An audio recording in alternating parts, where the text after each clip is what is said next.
Good morning to all of you. So today we'll discuss relativistic addition of velocities.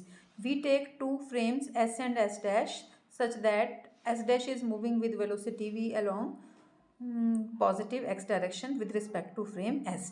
ठीक है, तो हमने ux, uy, uz assume कर ली velocities in frame S and ux dash, uy dash and uz dash are the velocities in frame S dash. ठीक है, अब आपको Lorentz transformation से पता है कि x dash is equal to X minus V T upon under root of 1 minus V square upon C square, Y dash is equal to Y, Z dash is equal to Z and T dash is equal to T minus V X upon C square under root of 1 minus V square upon C square.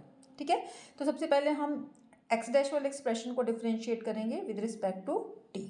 ठीक है, so differentiating general इसको differentiate करेंगे. So D X dash that will be D X minus V into D T और ये terms constant है, ये as it is ही रहेगी. D Y dash is equal to D Y, D Z dash is equal to D Z, D T dash is equal to D T minus V upon C square into D X upon under root of 1 minus V square upon C square. ठीक है, तो हमारी ये वाली equations आ गई. अब हम क्या करेंगे, इसको और इसको डिवाइड करेंगे, डी एक्स डैश और डी टी डैश. तो ये किसकी वैल्यू आ जाएगी, U X dash. So your U X dash will be equal to D X dash upon D T dash that is equal to D X minus V D T. ये denominator वाली terms cancel हो जाएंगी upon D T minus V D X upon C square. Now dividing the numerator and denominator by D T, so you will get D X upon D T minus V upon, ये cancel हो जाएगा, 1 minus V upon C square into D X upon D T. अब D X upon D T क्या है आपका, you X. ठीक है, तो इसको यहाँ यू एक्स से रिप्लेस कर दो. तो U X dash is equal to U X minus V upon 1 minus V upon C square into U X. Clear. Similarly अब आप क्या करेंगे, कौन कौन से एक्सप्रेशंस को डिवाइड करेंगे, डी वाई डैश और डी टी डैश से. तो वहाँ से वैल्यू आ जाएगी आपके पास U Y dash. So U Y dash is equal to D Y dash upon D T dash. ठीक है, तो ये आ जाएगा आपका डी वाई डैश की वैल्यू कितनी है आपकी, डी वाई है. ठीक है, तो यहाँ से डी वाई है और डी टी डैश की वैल्यू है D T minus V upon C square into D X upon 1 minus V square upon C square under the root. Again इसको न्यूमिनेटर को और डिनोमिनेटर को डी टी से divide कर लो. तो यहाँ से आ जाएगा D Y upon D T into this term, D T आपका यहाँ पर कैंसिल हो जाएगा, 1 minus V upon C square into D X upon D T.